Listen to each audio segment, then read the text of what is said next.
इसके अंदर में बीपीएससी टीआरई 4.0 बिहार शिक्षक भर्ती टीआरई 4.0 के लिए हम लोग हमारी जो विशेष श्रृंखला चला रहे हैं उसको एक कदम हम आगे बढ़ाएंगे। आज हम लोग बहुत सारे इंपॉर्टेंट क्वेश्चंस को सॉल्व करने वाले हैं। पूरा लेक्चर ध्यान से देखिएगा ताकि आप लोगों से कोई भी क्वेश्चन मिस ना हो। एक एक क्वेश्चन इंपॉर्टेंट है आप लोगों के लिए, डायरेक्ट क्वेश्चन जो आप लोगों के एग्जाम के अंदर में पूछे जा सकते हैं। तो चलिए जल्दी से हम लोग हमारे पहले क्वेश्चन के तरफ में आगे बढ़े। लेकिन उससे पहले फ्रेंड्स मैं यहाँ पर मैं ये पूरा का पूरा सेशन उन सभी बच्चों को समर्पित करना चाहूंगा जो नए साल के अंदर में जो है अपनी पढ़ाई को लेकर यहाँ डेडिकेटेड है, पढ़ाई कर रहे हैं। कल का भी लेक्चर जो है फ्रेंड्स, कल जो मैंने लेक्चर लिया था उसके 50,000 से भी ज्यादा, टू बी स्पेसिफिक 56,000 व्यूज हो चुके हैं। ठीक है, एक दिन के अंदर में आप लोगों ने, मतलब आप लोग इतना ज्यादा पढ़ रहे हो, इतना ज्यादा अच्छे से पढ़ रहे हो आप लोग, ये बहुत अच्छी बात है। ठीक है, तो नेक्स्ट क्वेश्चन की तरफ में हम लोग आगे बढ़ते हैं। आप लोगों ने जितने भी बच्चों ने सेशन को लाइक कर दिया उन सभी लोगों का बहुत बहुत शुक्रिया। ठीक है, आप सभी लोगों को समर्पित, जहां भी शेयर कर सकते हो सेशन को शेयर कर देंगे फ्रेंड जल्दी जल्दी से। पहला क्वेश्चन आप लोगों की स्क्रीन के ऊपर में ये रहा, जल्दी से बताइए इस पर्टिकुलर क्वेश्चन का आंसर क्या होगा आपका। देखिए, चांद की घाटी वैली ऑफ मून किसे कहा जाता है ये आप लोगों को बताना था, वैली ऑफ द मून। ठीक है, चलिए पहले ही क्वेश्चन के ऊपर में 1000 से भी ज्यादा बच्चे हमारे साथ में जुड़ चुके हैं फ्रेंड्स यहाँ पर में। ठीक है, बहुत बढ़िया।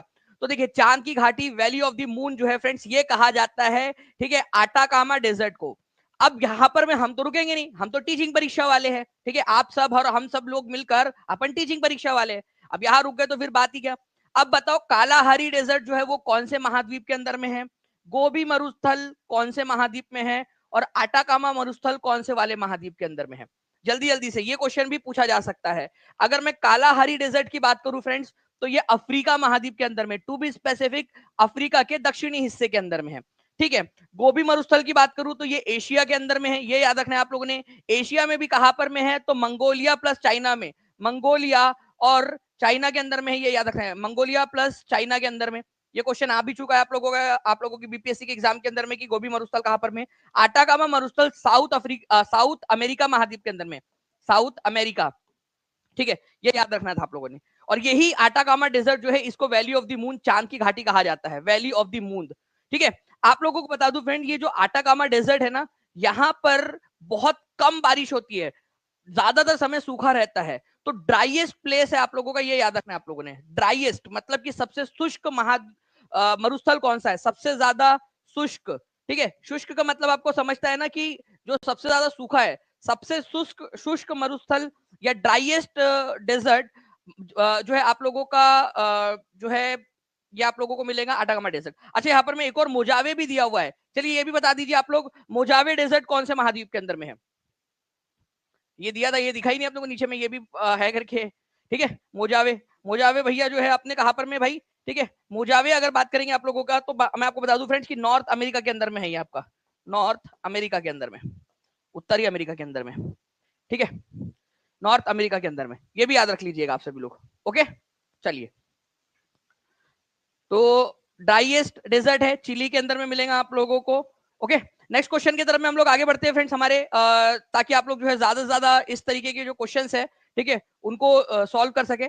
मैं आप लोगों को लेकर चलता हूं फ्रेंड्स आप लोगों के नेक्स्ट क्वेश्चन की तरफ में। भारत के संविधान में निम्नलिखित में से किस भाषा को राष्ट्रभाषा का दर्जा दिया गया है। अब देखिए, ये क्वेश्चन जो है ना फ्रेंड्स, इस क्वेश्चन की मदद से मैं आपको इतनी सारी इंफॉर्मेशन देने वाला हूँ, इतनी सारी इंफॉर्मेशन देने वाला हूँ कि आप लोग जो है बहुत अच्छे से कर लेंगे यहाँ पर में क्लियर।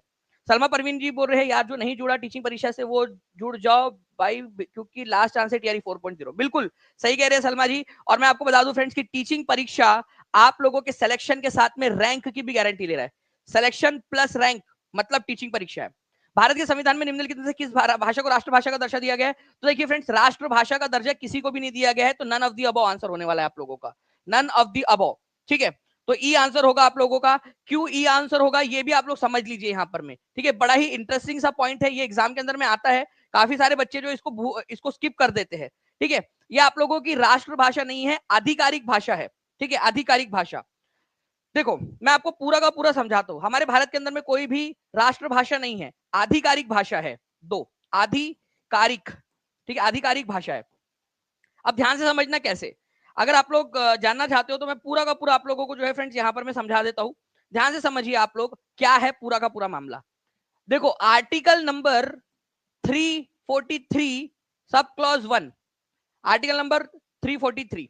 ठीक है, आर्टिकल नंबर 343 कहता है कि हमारे भारत की आधिकारिक भाषा क्या होंगी, आधिकारिक भाषा हिंदी होंगी। ठीक है, ऑफिशियल लैंग्वेज या आधिकारिक भाषा, आधिकारिक, आधिकारिक, बहुत इंपॉर्टेंट पॉइंट बता रहा हूं, ये पॉइंट नहीं भूलना, चाहे क्वेश्चन भूल जाओ, ये वाला जो एक्स्ट्रा इन्फॉर्मेशन दे रहा हूं इसको पूरा ध्यान से देखो, ये आप लोगों के लिए अभी सब कुछ है। ऑफिशियल लैंग्वेज क्या है, आधिकारिक या ऑफिशियल लैंग्वेज जो है आप लोगों की फ्रेंड्स, ऑफिशियल लैंग्वेज ये है आप लोगों की हिंदी।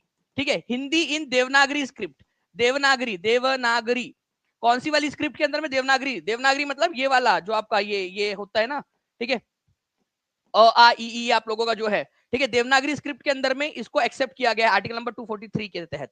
243(1) को अगर मैं पढ़ूं यहां पर मैं एक साथ, ठीक है, जस्ट अ सेकेंड, ठीक है, 243(1) को अगर मैं पढ़ूं यहां पर मैं 243(1), 243 सब क्लॉज 1, इसमें बोला गया कि 15 साल तक, 15 ईयर्स तक, मतलब 1950 से लेकर 1965 तक, ठीक है, 1950 से 1965 तक हिंदी के साथ में इंग्लिश भी आधिकारिक भाषा रहेंगी, हिंदी के साथ में इंग्लिश भी। मतलब इंग्लिश को कितने साल के लिए आधिकारिक भाषा बनाया गया था भाइयों, इंग्लिश को कितने साल के लिए बनाया गया था, केवल और केवल 15 साल के लिए। ठीक है, केवल 15 साल के लिए, 1950 से 1965 तक की इंग्लिश जो है वो भी एसोसिएट ऑफिशियल लैंग्वेज रहेगी। क्या रहेंगी, एसोसिएट ऑफिशियल लैंग्वेज। ये क्वेश्चन DSSB के अंदर में आया था कि एसोसिएट ऑफिशियल लैंग्वेज क्या है, DSSB PRT 2018 में। मैं टीम से रिक्वेस्ट करूंगा कि इफ पॉसिबल अगर आपको क्वेश्चन मिल जाए तो प्लीज लगा भी दीजिएगा। एसोसिएट ऑफिशियल लैंग्वेज कौन सी है भारत की, हिंदी ऑफिशियल लैंग्वेज है, एसोसिएट ऑफिशियल लैंग्वेज, ठीक है, सह आधिकारिक भाषा कौन सी है, वो है आप लोगों की इंग्लिश। ठीक है, 15 साल तक के लिए थी, लेकिन 1965 के अंदर में एक राष्ट्रपति ने जो है एक नोटिफिकेशन निकाला कि अगले आदेश तक इंग्लिश जो है वो कंटिन्यू करते रहेंगी, इंग्लिश विल कंटिन्यू अगले आदेश तक, जब तक नया आदेश नहीं निकाला जाता इंग्लिश भी आधिकारिक भाषा के रूप में जो है वो कंटिन्यू करेंगी। तो अतिरिक्त आधिकारिक भाषा के रूप में इंग्लिश कंटिन्यू करेंगी कब तक, जब तक कि नया वाला आदेश नहीं निकाला जाता। ये समझ में आया क्या, हाथ ऊपर करो जल्दी जल्दी से। और सभी लोग जितने भी बच्चे, अगर आपको लग रहा है कि भाई आपको काम की जानकारी दी, आपकी एग्जाम स्पेसिफिक इंफॉर्मेशन दिया है, ठीक है, तो सभी बच्चे सेशन को लाइक कर देंगे। 7 मिनट के अंदर में 2500 से ज्यादा बच्चे यहाँ पर में जुड़ चुके हैं। ठीक है, केवल 7 मिनट के अंदर में। ये दिखा रहा है टीचिंग परीक्षा की क्वालिटी। ठीक है, टीचिंग परीक्षा के बच्चों का जो है सिलेक्शन और अपने पढ़ाई के प्रति जुनून। ठीक है, तो ये एक हुजूम लगा हुआ है आप लोगों का, एक यहाँ पर में सिलेक्शन लेने वाले बच्चों का, जो सिलेक्शन के साथ में रैंक लेने वाले बच्चे हैं ना, ये आप लोग हो। ये पूरी की पूरी जो भीड़ आपको दिख रही है, ये वो लोग हैं जो सिलेक्शन लेने वाले हैं, ये वो लोग हैं जो आगे बढ़ने वाले हैं। तो कॉन्ग्रेचुलेशन आप सभी लोगों को भी। ठीक है, तो ये पूरा का पूरा समझ में आ गया आप लोगों का। ठीक है, चलिए आगे मैं आप लोगों को और भी जो है फ्रेंड्स क्वेश्चंस के माध्यम से मैं इसको समझाता रहूंगा। तो राष्ट्रभाषा नहीं है कोई भी, आधिकारिक भाषा है हिंदी। नेक्स्ट, संविधान सभा ने संविधान को अंगीकार किया था कौन से जो है इसमें, जल्दी बताइए आप लोग। सिलेक्शन मतलब टीचिंग परीक्षा, SNG बोल रहे हैं, बिल्कुल सिलेक्शन मतलब टीचिंग परीक्षा है।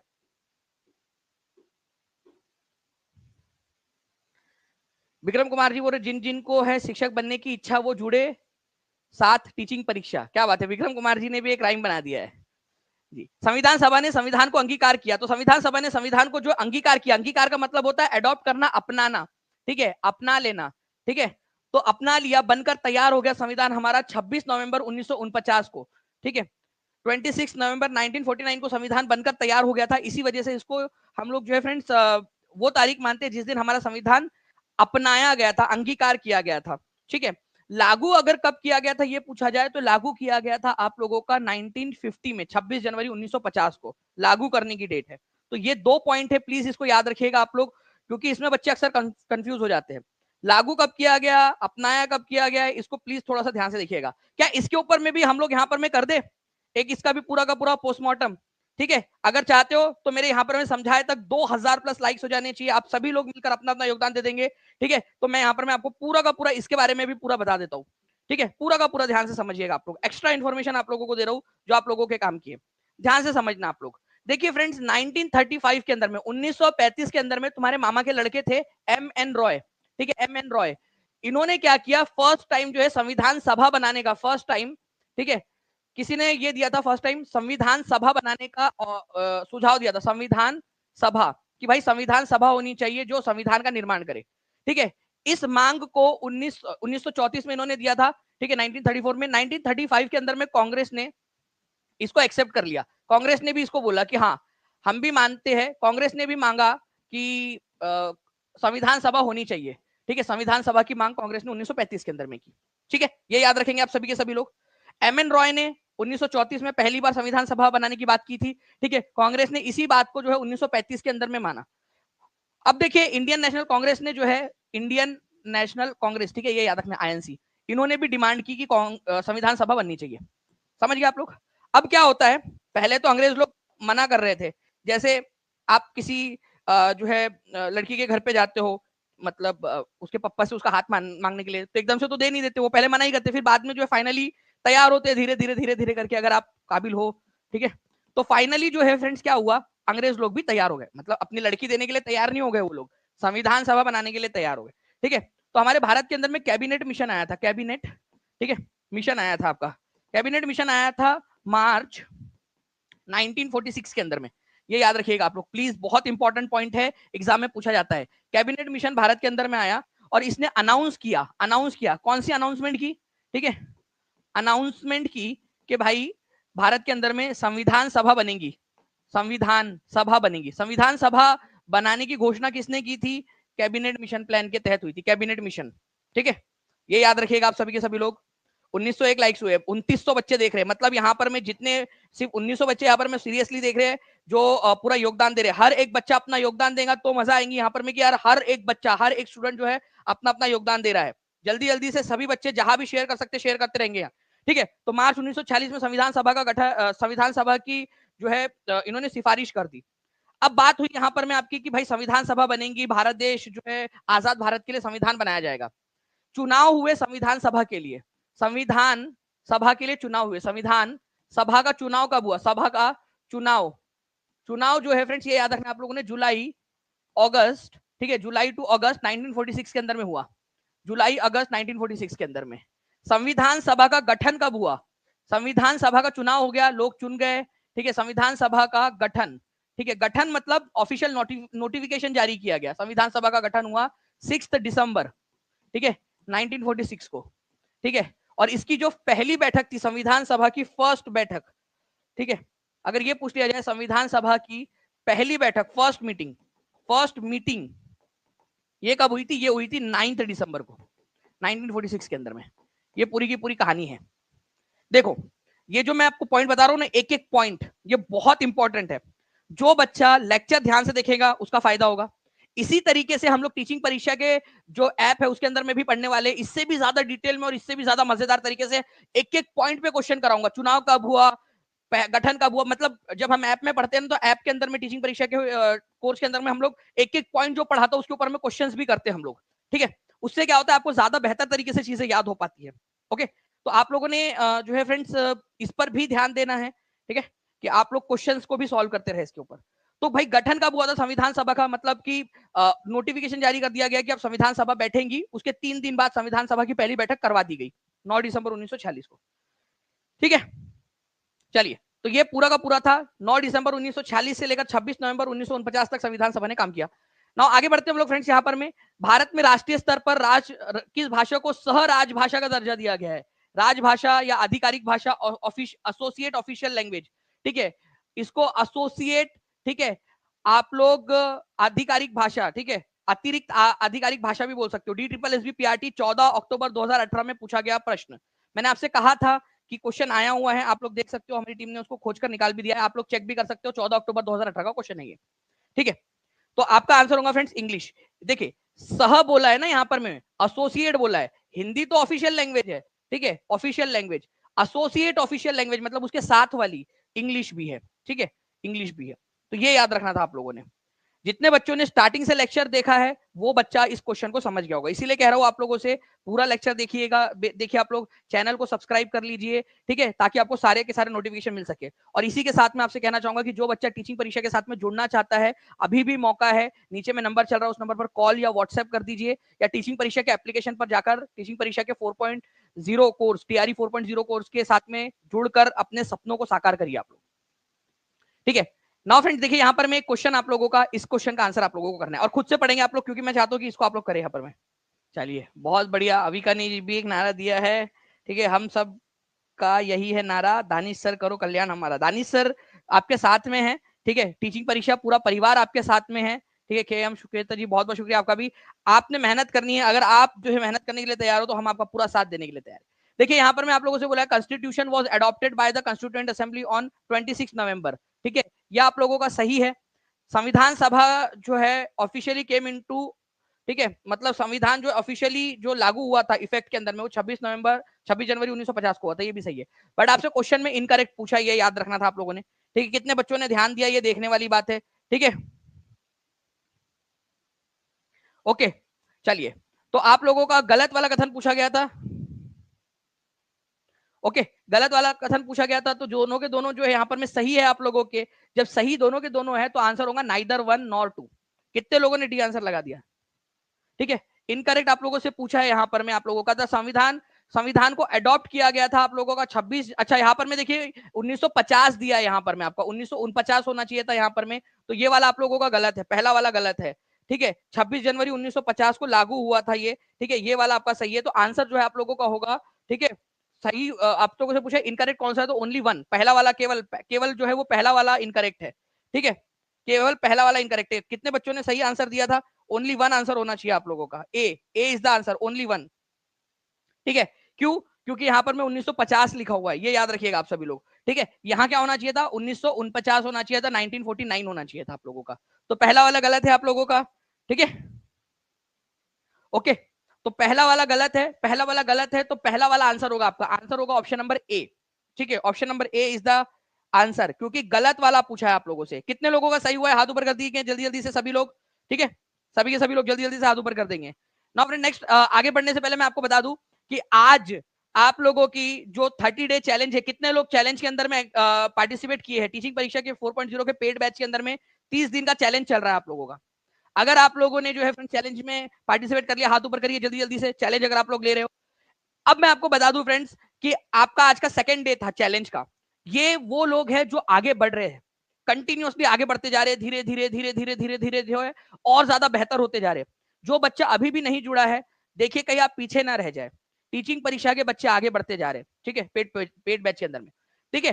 तो आशु राजपूत, ठीक है, रुखसार खातून, अक्षय यादव, मुस्कान कुमारी, आरती कुमारी, शुभम जायसवाल, ठीक है, सोनी, किशोर, अंकुर, नीलू, सुधीर, रॉकी कुमार, सुधीर, रॉकी, ठीक है, शहबाज, कुणाल, श्वेता, रितु, अनीता, शशि, शाहरुख खान भी हमारे पास में, अमरीश कुमार, ए कुमार, मोहम्मद शाहजहां, पायल, इंजमामुल हसन, माला देवी, रवीना सिंह, आकृति मिश्रा, ठीक है, इन्होंने तो अपना पूरा ईमेल आईडी लिख दिया है मैडम ने, ठीक है, कुमारी बिंजू, अजीत कुमार, चंदन सिन्हा, श्वेता, सादिया, रिया, ठीक है, बुशरा, जीतू, रवि, मोहम्मद मंसूर, प्रीति, ईशा सिंह, ठीक है, ज्योति कुमारी, अविनाश कुमार, बिट्टू कुमार, अमजद, पवन कुमार, जय कृष्ण कुमार, ठीक है, जितिन, गुफराना, सदव, किरण, बीरेश, बीरेंद्र, ठीक है, ये वो लोग हैं जिन्होंने आज टॉप 50 के अंदर में हासिल किया रैंक। कॉन्ग्रेचुलेशन आपको। और जो भी बच्चे कल ट्राई करिएगा, मैं आपको बता दूं एक चीज, कल के लिए, कल की जो टेस्ट होने वाली है ना 9 बजे, वो पहला डे नंबर 1 और डे नंबर 2 के एक्सप्लेनेशन पर होने वाली है। मैं हर वो एक अपॉर्चुनिटी आप लोगों को लिए प्रोवाइड करूंगा जिससे आप लोग जो है बेहतर परफॉर्म कर सके, ठीक है। कितने लोग एग्री करते हैं? हर एक चीज जहां पर मैं आप लोगों से मेहनत करवाई जा सके, आप लोगों को जो है दौड़ाया जा सके घोड़े की तरह, वहां पर मैं आप लोगों के लिए करने के लिए तैयार हूं। आप लोगों को कल की जो टेस्ट रहेंगी सुबह की, ठीक है, 9 बजे कल जो रहेंगी आपकी टेस्ट, वो रहेंगी आप लोगों की। दिन भर में आप कभी भी दे सकते हो वैसे, ठीक है, लेकिन 9 बजे दे दूंगे तो ज्यादा बेहतर रहेगा आप लोगों के लिए, टाइम बन जाएगा आपका। आपको बता दूं, पहला दिन और दूसरा दिन के जो एक्सप्लेनेशन पर बेस्ड रहेंगी, ताकि आप लोग पढ़कर आए, कल एक्सप्लेनेशन पढ़कर आए, पहला दिन का और दूसरे दिन का। कितने लोग मानते हैं कि ये सही स्ट्रेटेजी, हाथ ऊपर करके बताओ जल्दी जल्दी से, ठीक है। कितने लोग मानते हैं कि सही स्ट्रेटेजी है ये, इससे आप लोग जो है कम से कम पढ़कर आओगे, है ना। चलिए, तो जितने भी लोग हैं पढ़कर आइएगा कल। नाउ फ्रेंड देखिए, कौन सी विश्व की सर्वाधिक गहरी झील है ये बताना है आप लोगों ने। 2461 लाइक्स हो चुके हैं, ठीक है, 2500 के बहुत पास हम लोग पहुंच चुके हैं। जल्दी जल्दी से सभी लोग लाइक एंड शेयर करते रहेंगे सेशन को। फी कितनी है? बहुत कम है। सीमा परवीन जी, आप जो नंबर चल रहा है उस पर कॉल कर सकते हैं या व्हाट्सएप कर दीजिए, कॉल या व्हाट्सएप, या टीचिंग परीक्षा एप्लीकेशन पर डायरेक्ट जाके भी आप देख सकते हो, ठीक है। देखिए फ्रेंड्स, यहाँ पर मैं कौन सी विश्व की सर्वाधिक गहरी झील है, तो सबसे गहरी झील जो है वो है लेक बैकाल, ये आप लोगों ने याद रखना है। लेक बैकाल सबसे गहरी झील है पूरे दुनिया की, ठीक है। अच्छा, ये कहां पर में है ये लेक बैकाल, आप लोगों का ये भी क्वेश्चन आप लोगों से पूछा जा सकता है। तो लेक बैकाल आप लोगों को याद रखना है फ्रेंड्स, ये आप लोगों को मिलेंगी रशिया के अंदर में, ठीक है, रशिया के अंदर में सबसे गहरी झील है ये। ओके, लेक बैकाल, इसकी गहराई जो है वो 1642 जो है मीटर के करीब है इसकी, ठीक है, झील के मामले में बात कर रहे हैं। ओके, लेक बैकाल सबसे गहरी झील है। ओके, चलिए नाउ फ्रेंड्स, आप लोग देखिए यहाँ पर में ये रशिया के अंदर में मिलेंगे आप लोगों को लेक बैकाल। ओके, यहाँ पर में सबसे गहरी झील है। इसके बारे में दो तीन चीजें और है, अगर आप लोग यहाँ पर में जानना चाहते हो तो मेरे को हाथ ऊपर करके बताइए कि जी सर बता दीजिए, मैं आप लोगों को यहाँ पर मैं एक्सप्लेन कर देता हूँ। ठीक है, दो तीन चीजें और है, अगर आप लोग जानना चाहो तो मैं बता सकता हूँ आप लोगों को। देखिए फ्रेंड्स, अगर आप लोगों से बोले कि दुनिया की सबसे बड़ी जो है फ्रेश वाटर झील कौन सी है, सबसे बड़ी, ठीक है, मीठे पानी की झील कौन सी है, तो आप लोग आंसर क्या करोगे? आप लोग वहां पर मैं पूछोगे कि कौन से पैमाने के ऊपर में पूछा जा रहा है, पैमाना क्या एरिया वाइज पूछा जा रहा है, क्षेत्रफल के आधार पर, या फिर वॉल्यूम के आधार पर पूछा जा रहा है, आप वहां पर मैं ये क्वेश्चन करोगे। ठीक है, तो फ्रेश वाटर लेक, ठीक है, यहां पर मैं लिख देता हूं आप लोगों के लिए ताकि आप लोग इस क्वेश्चन को हमेशा के लिए याद कर ले। फ्रेश वाटर लेक, ठीक है, अगर आप लोगों से पूछा जाए कि सबसे बड़ी फ्रेश वाटर लेक कौन सी है, मीठे पानी की झील कौन सी है, तो आप पूछोगे कि सर एरिया के हिसाब से पूछ रहे हो, मतलब क्षेत्रफल के हिसाब से, ठीक है, क्षेत्रफल, या फिर आप वॉल्यूम मतलब आयतन के हिसाब से पूछ रहे हो, वॉल्यूम मतलब आयतन, आयतन मतलब कितना पानी है उसके अंदर में, उसके हिसाब से पूछ रहे हो।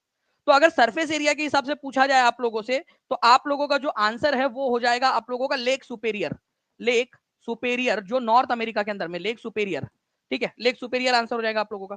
लेकिन अगर आप लोगों से वॉल्यूम के हिसाब से पूछा जाए कि पानी सबसे ज्यादा मीठा पानी कौन से झील में है, तो वो आंसर हो जाएगा लेक बैकाल, लेक बैकाल।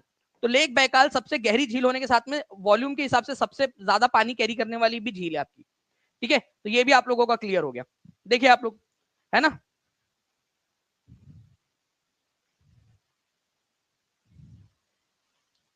चलिए क्या बात है, बहुत बढ़िया। अशोक कुमार ओझा जी ने भी यहाँ पर में बनाया, जिसके मन में टीचर बनने की इच्छा वो जुड़ेगा। ठीक है, खाली टीचिंग परीक्षा, क्या बात है, बहुत बढ़िया।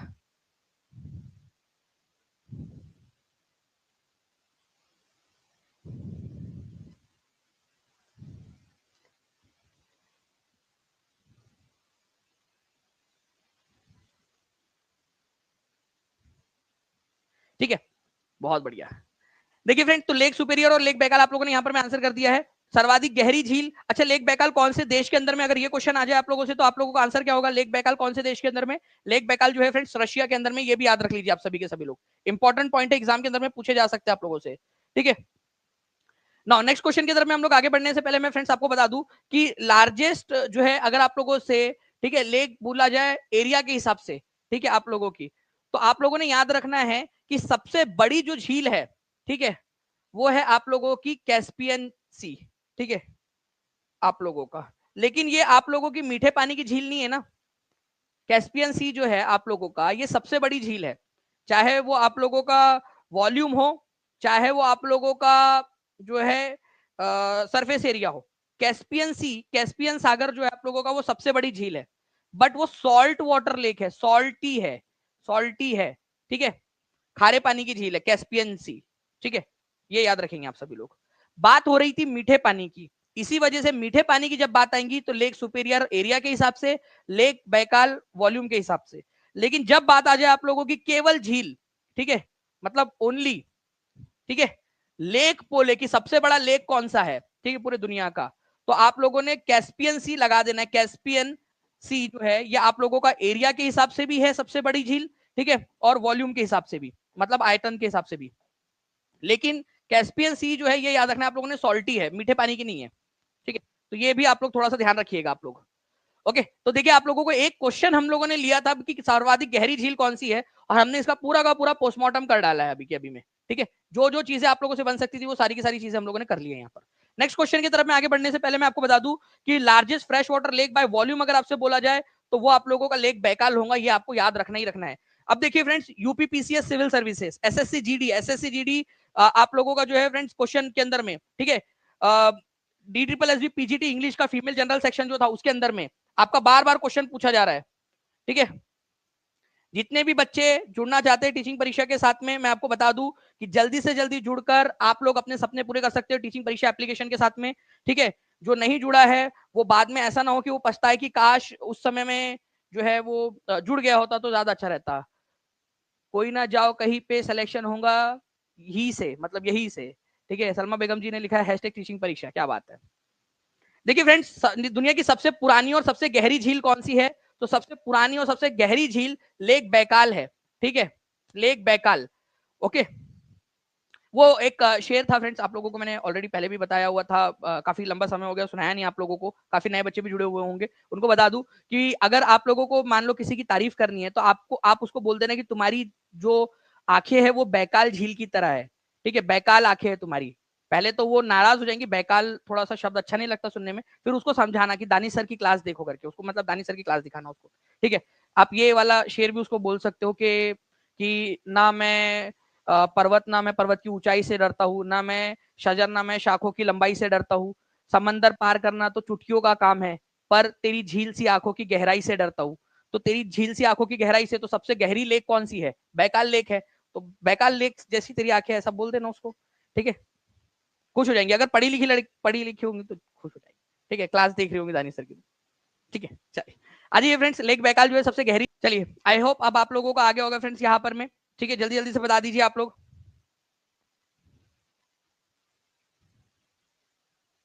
जी, अब बताइए आप लोग यहाँ पर मैं आंसर क्या होगा? लेक सुपीरियर जो है वो कौन से कॉन्टिनेंट के अंदर में? लेक सुपीरियर जो है फ्रेंड्स, ये आप लोगों को मिलेगा, ठीक है, कहां पर में? आंसर करिए जल्दी जल्दी से सभी के सभी। ठीक है, ये आंसर होगा नन ऑफ दी अबव। क्यों नन ऑफ दी अबव होगा ये भी बता दो मुझे आप लोग। नन ऑफ दी अबव क्यों होगा? नन ऑफ दी अबव इसीलिए होगा फ्रेंड्स क्योंकि लेक सुपीरियर, अगर मैं बात करूं आप लोगों से, तो ये नॉर्थ अमेरिका के अंदर में है, नॉर्थ अमेरिका में। ठीक है, अमेरिका में। ठीक है, ये याद रखना है आप लोगों ने। इंपॉर्टेंट पॉइंट, एग्जाम के अंदर में पूछे जाने की प्रबल संभावना। एक बार दबा के सभी लोग जल्दी से सेशन को लाइक कर देंगे फ्रेंड्स, अगर आपको सेशन पसंद आ रहा है तो, और जहां भी शेयर कर सकते हो जल्दी जल्दी से शेयर कर देंगे सभी के सभी बच्चे। ठीक है, नाउ फ्रेंड्स अब देखिए, very very very important question. ठीक है, इस क्वेश्चन को आप लोग जो है फ्रेंड्स बहुत ध्यान से देखिए आप लोग इस क्वेश्चन को। इस क्वेश्चन के अंदर में काफी सारे बच्चे कंफ्यूज रहते हैं, बट मैं आज आप लोगों को जो है इसका पूरा का पूरा कंफ्यूजन ही दूर कर देता हूं आप लोगों का। ठीक है, ध्यान से समझिएगा आप लोग। इसमें क्या बोला है? विश्व वृत्तीय व्यास ध्रुवीय व्यास से कितना अधिक है? ठीक है, ये हमारी पृथ्वी है मान लीजिए। ठीक है, हमारी पृथ्वी जो है इसका शेप को जियोइड कहा जाता है, जियोइड। ठीक है, भू आभ, भू आभ शेप की हमारी पृथ्वी। हमारे पृथ्वी के शेप का नाम क्या है? जल्दी पहले आप लिखो, भू आभ, जियोइड। क्यों सर अलग सा ऐसा नाम क्यों दिया, भू आब या जियोइड नाम क्यों दिया? क्योंकि हमारी जो पृथ्वी है ये पोल के पास में चपटी है, पोल के पास में चपटी है, और यहां बीच में से थोड़ी सी उभरी हुई है। मतलब विश्ववृत्तीय व्यास जो है आपका, जो इक्वेटोरियल जो है आपका रीजन, वहां पर में ये थोड़ी उभरी हुई है, ये थोड़ी सी ज्यादा है।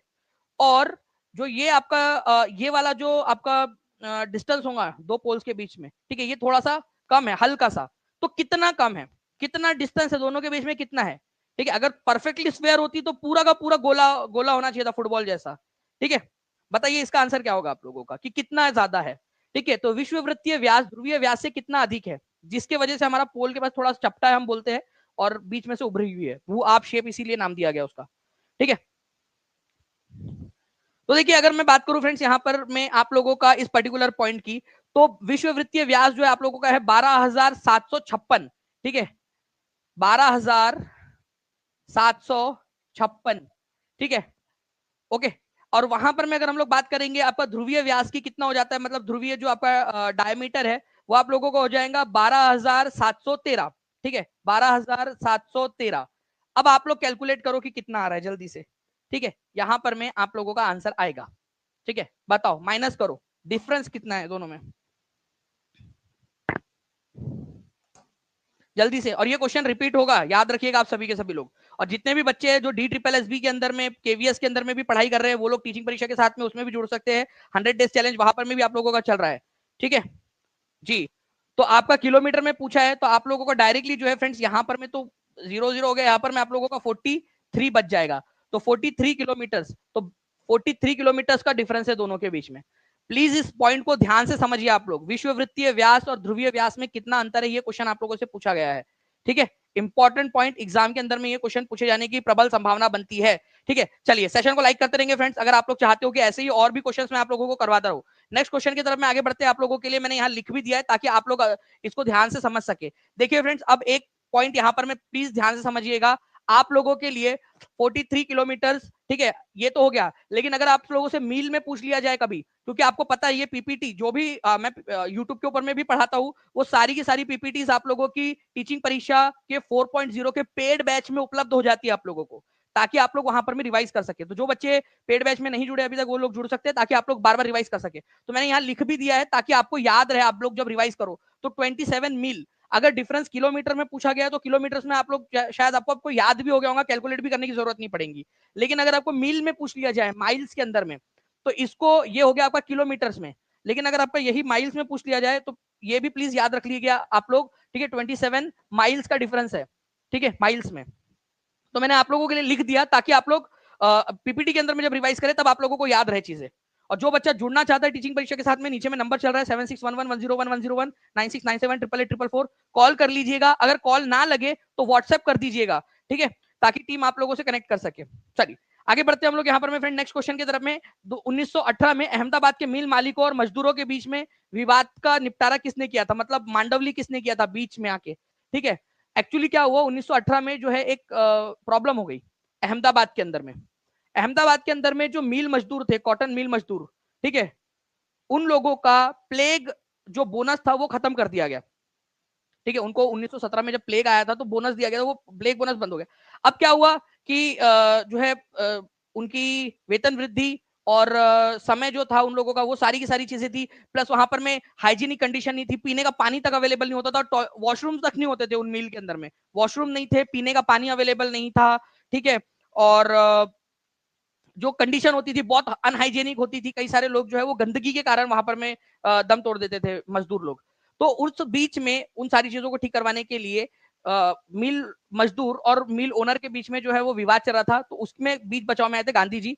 गांधी जी ने यहाँ पर में आमरण अनशन किया था, गांधी जी का पहला अनशन, ठीक है, अनशन था जो जिसको आप लोग भूख हड़ताल बोलते हो, ठीक है, भूख हड़ताल, ठीक है, भूख हड़ताल गांधी जी की यहीं पे थी, ये याद रखना है आप लोगों ने। गांधी जी ने भारत के अंदर में पहली भूख हड़ताल कहां पर में की थी, तो अहमदाबाद मिल आंदोलन के दौरान की थी, ये याद रखना है आप लोगों ने, ठीक है, महात्मा गांधी ने। तो गांधी जी ने बीच बचाव किया था यहाँ पर में, ये याद रखना है आप लोगों ने, ठीक है। जिसके बाद में जो है उनकी वर्किंग कंडीशन में सुधार हुआ, 35% जो है वेज हाइक हुआ। गांधी जी का पहला सत्याग्रह या पहली हंगर स्ट्राइक जो थी भारत के अंदर में, वो यहीं पे हुई थी, ठीक है। कैमूर वन्य जीव अभयारण्य बिहार के किस जिले में स्थित है, ये बताइए आप लोग, देखते कितने लोग इसका आंसर कर पाते हैं। 4000 से ज्यादा बच्चे यहाँ पर मैं देख रहे हैं, 3000 प्लस लाइक्स हो चुके हैं। जल्दी जल्दी से सेशन को लाइक भी करते रहेंगे और जहां शेयर कर सकते शेयर भी कर देंगे। जिन लोगों ने चैनल को सब्सक्राइब नहीं किया, चैनल को सब्सक्राइब भी जरूर कर लीजिए सभी लोग। देखिए अगर मैं बात करूं फ्रेंड्स यहाँ पर मैं इस पर्टिकुलर क्वेश्चन की आप लोगों की, कि कैमूर वन्य जीव अभयारण्य आप लोगों का कैमूर के अंदर में तो है ही, बस इसका छोटा सा हिस्सा जो है फ्रेंड्स रोहतास के अंदर में भी फैला हुआ है। अगर रोहतास ना हो ऑप्शन के अंदर में तब आप अकेला कैमूर लगाओगे, बट कैमूर वन्य जीव अभयारण्य का कुछ हिस्सा जो है वो आपका रोहतास में भी है।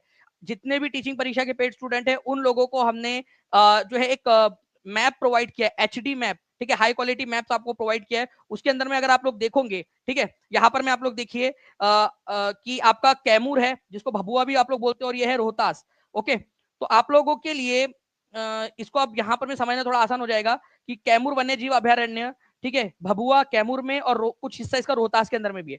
इसी वजह से टीचिंग परीक्षा कोर्स जो है आप लोगों का ये वन स्टॉप सॉल्यूशन है आपके टॉप करने का, आपके सिलेक्शन का, आगे बढ़ने का। क्योंकि इस तरीके से आप लोगों को जो है फ्रेंड्स हम लोगों ने हर वो संभव कोशिश की है जो आप लोगों को आगे बढ़ाएंगी। तो जो पढ़ने वाले बच्चे हैं, जो आगे बढ़ने वाले बच्चे हैं, वो यहाँ पर में ज्वाइन हो सकते हैं, ठीक है, जल्दी से, ताकि आप लोग किसी से भी पीछे ना रह जाए। तो राष्ट्रीय उद्यान वन्य जीव अभयारण्य पक्षी अभयारण्य की पूरी आप लोगों को टीचिंग परीक्षा एप्लीकेशन के अंदर में एचडी में और इसके ऊपर में बेस्ड क्वेश्चन भी प्रोवाइड कर दिए। सबसे बेस्ट पार्ट इमेज और उसके ऊपर में बेस्ड क्वेश्चन भी आपको दिया गया है, क्वेश्चंस भी दिए गए। 1937 में बिहार में पहला भारतीय मंत्रालय किसके नेतृत्व में अस्तित्व में आया था, 63वीं बीपीएससी का क्वेश्चन है। केवल 10 सेकंड दूंगा इस क्वेश्चन के लिए आप लोगों को, ठीक है, केवल 10 सेकंड के अंदर में, ठीक है। 3099 लाइक्स हो चुके, एक लाइक दूर है 3100 से, ठीक है, ठीक है। सुमन फॉर शॉर्ट जी आप जो है वो एक बार नंबर के ऊपर में कॉल कर दीजिए, टीम आपकी बिल्कुल मदद कर देंगी जी। तो मोहम्मद यूनुस जो है फ्रेंड्स ये याद रखना है आप लोगों ने। लेकिन सबसे ज्यादा सीट किसकी आई थी ये भी मेरे को कमेंट करके बताइए आप लोग, ठीक है। बिहार के अंदर में 1937 के चुनाव के अंदर में सबसे ज्यादा सीटें कौन सी जो है पार्टी थी उसकी आई थी, ये बताइए। ओके, तो देखिए फ्रेंड्स जो पहले चीफ मिनिस्टर या पहले प्रीमियर जो बने थे या प्राइम मिनिस्टर बने थे वो मोहम्मद यूनुस थे, लेकिन सबसे ज्यादा सीट आई थी वो कांग्रेस की आई थी, ठीक है, इंडियन नेशनल कांग्रेस की सीट आई थी, ये भी याद रखना है। दूसरे नंबर पे फिर जो बने वो श्री कृष्ण सिंह बने थे, ठीक है, वो दूसरे नंबर पे बने। कांग्रेस की सबसे ज्यादा सीटें आई थी 98 सीट्स, ठीक है। पेड क्लास के अंदर मैंने पूरा का पूरा पढ़ाया है आप लोगों को, और आगे में भी मैं आप लोगों को जो है पूरा का पूरा इस तरीके से करवाने वाला हूँ, डोंट वरी, ठीक है। चलिए नाउ फ्रेंड, नेक्स्ट क्वेश्चन की तरफ आगे बढ़ते हैं। किसने सबसे बड़े पैमाने पर सोने के सिक्के जारी किए? 64वीं बीपीएससी का क्वेश्चन है, ठीक है। भारत के अंदर में सोने के सिक्के बड़े पैमाने पर जारी करने का श्रेय किसको दिया जाता है? पुष्यमित्र शुंग, मेनेंडर, वीमा काडफिसेस, गौतमीपुत्र सतकर्णी, या more than one of the above? देखिए वीमा काडफिसेस जो है ये तुम्हारे चचा का लड़का, ठीक है, ये आपका कुषाण वंश का राजा था, कुषाण, ठीक है, कुषाण वंश का राजा था वीमा काडफिसेस, ठीक है। इसने क्या किया था फ्रेंड्स? सोने के सिक्के बड़े पैमाने के ऊपर में जारी किए, तो आंसर इसका ऑप्शन नंबर सी होगा, सोने के सिक्के। अदरवाइज भारत के अंदर में सोने के सिक्के का इतना चलन नहीं था, ठीक है, वीमा काडफिसेस से पहले, ठीक है। तो वीमा काडफिसेस कुषाण वंश का राजा था, और बहुत सारे सोने के सिक्के जो है फ्रेंड्स इनके समय में, कुषाण वंश के समय के हमारे को उत्तर भारत में मिलते हैं, ठीक है। जो गोल्ड कॉइन्स थे फ्रेंड्स उनको गोल्ड दिनार या सुवर्णास कहा जाता था। रोमन डिनेरियस, रोमन रोमन समय काल के अंदर में जो सोने के सिक्के थे उनको डिनेरियस बोलते थे, तो उन्हीं के नाम पर हमारे भारत के अंदर में भी कई बार सोने के सिक्के को दिनार बोल दिया जाता था, ये याद रखना है आप लोगों ने। द रिंग ऑफ फायर सामान्यतः कहाँ पाई जाती है? रिंग ऑफ फायर जल्दी बता देंगे आप लोग। रिंग ऑफ फायर जो है फ्रेंड्स ये बेसिकली जो ज्वालामुखी है उन लोगों का पूरा एक बोल सकते हो एक चेन है उनकी, ठीक है, एक संकल है, तो ये पूरा रिंग के आकार की दिखाई देती है। तो ये आप लोगों को मिलेंगी प्रशांत महासागर के अंदर में। प्रशांत महासागर जो है ये दुनिया का सबसे बड़ा महासागर है, ठीक है, और सबसे गहरा बिंदु पूरे दुनिया का सबसे गहरा पॉइंट महासागर के अंदर में मारियाना ट्रेंच, ठीक है, वो भी आप लोगों को यहीं पे मिलेगा। नेक्स्ट क्वेश्चन की तरफ में आगे बढ़ते हैं हम लोग। हमारे आपको बताना है भूतापीय ऊर्जा किस प्रकार की ऊर्जा का संसाधन है? जियो थर्मल एनर्जी। देखिए फ्रेंड्स जियो थर्मल, ठीक है, जियो का मतलब है हमारी पृथ्वी और थर्मल मतलब हीट, ठीक है। तो पृथ्वी की जो हीट है, पृथ्वी की जो ऊष्मा है, वो वाली एनर्जी की बात यहां पर में हो रही है। तो जियोथर्मल एनर्जी जो है आप लोगों की कौन से प्रकार की ऊर्जा है? क्या आप जियोथर्मल एनर्जी को खत्म कर सकते हो? ठीक है, मतलब कि इतना पृथ्वी से पानी आप लोगों ने गर्म कर लिया पृथ्वी के अंदर में, ठीक है, पृथ्वी के अंदर की जो गर्मी है, अंदर में जो पूरा गर्म है, ठीक है, क्या आप उसको गर्म खत्म कर सकते हो क्या? नहीं, ठीक है, आप कितना भी कर लो, ठीक है, वो नहीं हो पाएगा आप लोगों से, ठीक है। तो भूतापीय ऊर्जा आप लोगों की रिन्यूएबल है, तो नॉन रिन्यूएबल का तो सवाल ही पैदा नहीं होता इसका, ठीक है। उसके बाद में जो है फ्रेंड्स यहाँ पर में ये कन्वेंशनल है कि नॉन कन्वेंशनल है? कन्वेंशनल का मतलब होता है जिसको बहुत लंबे समय से हम इस्तेमाल कर रहे हैं, और नॉन कन्वेंशनल या गैर परंपरागत का मतलब होता है जिसको अभी अभी हम लोगों ने खोज जो है इस्तेमाल करना स्टार्ट किया है, बहुत लंबे समय से हम इसका इस्तेमाल नहीं कर रहे।